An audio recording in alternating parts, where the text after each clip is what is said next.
This is my project from taking the photo book class at Get Set Up, and I completed my mom's photo book. This was of her 90th birthday party, and unfortunately, I didn't get to do the book earlier, but I was able to complete the book after taking the class and presenting it to my mom for her 2020.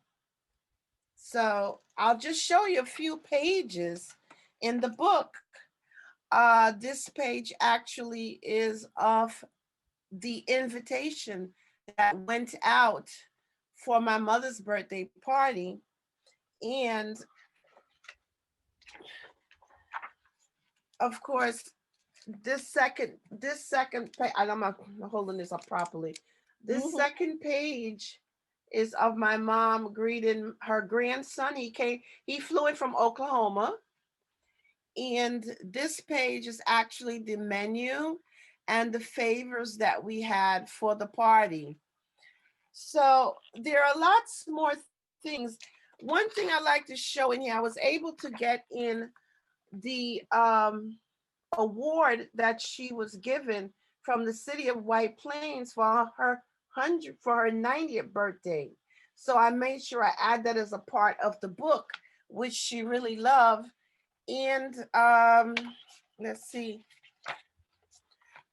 of course, her three oldest great grandchildren were in.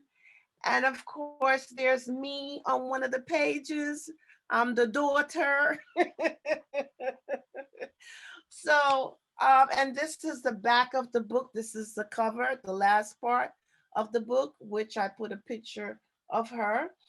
As you notice, I will just say the one thing that my mom loves is flowers. And this picture was a Mother's Day picture where she received all these flowers from family and friends. And I made sure she took a picture in front. So this book is the complication or completion of a class that I took at GetSup, the photo book class. And I love it, and I will definitely do another one again.